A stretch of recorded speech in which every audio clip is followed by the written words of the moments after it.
दिल्ली की कानून व्यवस्था बहुत भयावह हो गई है। लॉ एंड ऑर्डर की बहुत बुरी हालत हो गई है और खुलेआम गोलीबारी हो रही है, खुलेआम चाकूबाजी हो रही है। आज सुबह विश्वास नगर में एक बर्तन के व्यापारी मॉर्निंग वॉक के लिए गए। जब घर वापस आ रहे थे तो भरी सड़क के ऊपर दो मोटरसाइकिल सवारों ने आके उनके ऊपर 8 राउंड गोली चलाई।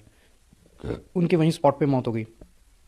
इतनी हिम्मत कैसे हो गई अपराधियों की कि वो खुलेआम गोलीबारी कर रहे हैं दिल्ली की सड़कों के ऊपर। और ये कोई अकेली घटना नहीं है, पिछले 1 डेढ़ महीने के अंदर न जाने कितने गैंग वॉर दिल्ली के अंदर, शूटआउट्स दिल्ली के अंदर हो चुके हैं। आज ही उस विश्वासनगर की घटना के कुछ घंटे के बाद गोविंदपुरी में एक व्यक्ति की चाकू मार के हत्या कर दी गई।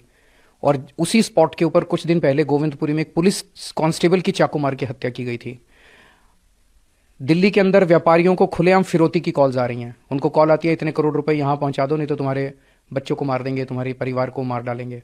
एक मिठाई वाला है, उसको कॉल आई कि 2 करोड़ रुपए दो। जब उसने देने से मना कर दिया तो 2 दिन बाद उसकी दुकान के ऊपर दो मोटरसाइकिल सवार आए और उन्होंने धुआंधार गोलियां चला दी।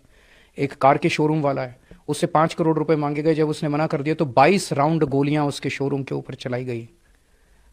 इस तरह से न जाने कितने मामले हैं। और इन सारे मामलों में जो शूटिंग करने वाले हैं उनको तो पकड़ लेती है पुलिस, मामला खत्म कर देती है, लेकिन जो फिरौती मांग रहा है, जो असली गैंगस्टर, जो मास्टरमाइंड है, वो खुलेआम घूम रहा है।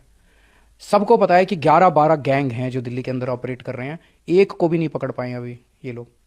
तो महिलाएं असुरक्षित हैं, महिलाओं के किडनैपिंग हो रही है, उनका रेप हो जाता है, गैंग रेप हो जाता है, उसके बाद उनका मर्डर कर दिया जाता है। घर से बाहर निकलती हैं लड़कियां, उनके साथ छेड़खानी होती है। को किसके पास जाएं?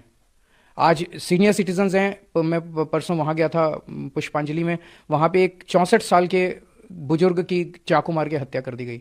सीनियर सिटीजन्स अपने आप को दहशत में हैं, व्यापारी दहशत में हैं, महिलाएं दहशत में हैं। आज आप सड़क के ऊपर मोबाइल फ़ोन लेके नहीं चल सकते, कोई छीन के भाग जाएगा, चेन छीन के भाग जाएगा, आपका पर्स छीन के भाग जाएगा। स्नैचिंग की इतनी घटनाएं हो रही हैं। दिल्ली के अंदर कानून व्यवस्था बनाए रखने की जिम्मेदारी सीधे सीधे गृह मंत्री यानी कि अमित शाह जी की है संविधान के तहत। अमित शाह जी को कोई परवाह नहीं है। कहाँ है अमित शाह जी? दिल्ली में दो सरकारें साथ साथ चलती हैं। दिल्ली के अंदर 10 साल पहले लोगों ने हमारी सरकार चुनी, हमें कहा स्कूल ठीक करो, हमने स्कूल ठीक किए। हमें कहा अस्पताल ठीक करो, हमने अस्पताल ठीक किए। उन्होंने कहा बिजली ठीक करो, हमने बिजली ठीक की। लोगों ने एक जिम्मेदारी बीजेपी की केंद्र सरकार को दी, वो थी कानून व्यवस्था की, लोगों को सुरक्षा देने की, दिल्ली पुलिस की। वो जिम्मेदारी केंद्र सरकार की है और केंद्र सरकार में भी गृह मंत्री की है। गृह मंत्री कौन है? अमित शाह है। तो बीजेपी और अमित शाह, अब उनको एक ही जिम्मेदारी लोगों ने दी थी, उसमें भी वो बुरी तरह से फेल हो गए हैं। आज उन्होंने दिल्ली का बुरा हाल कर दिया, केवल और केवल गंदी राजनीति करते हैं। आप जैसे अभी कह रहे हो गिरिराज जी ने प्रश्न उठाया, तो वो प्रश्न वो भी जानते हैं कि वो गलत बोल रहे हैं, वो भी जानते हैं वो झूठ बोल रहे हैं, जनता को गुमराह कर रहे हैं। वो भी जानते हैं कि बीजेपी की जिम्मेदारी है कानून व्यवस्था को बनाए रखने की। वो नहीं करेंगे, राजनीति करेंगे, केवल राजनीति करते हैं, गंदी राजनीति करते हैं। इससे मेरे दिल्ली के लोगों को सुरक्षा नहीं मिलेगी। मेरी उनसे हाथ जोड़ के अपील है कि कुछ ठोस कदम उठाइए लोगों को सुरक्षा देने के लिए, बयानबाजी बंद कीजिए।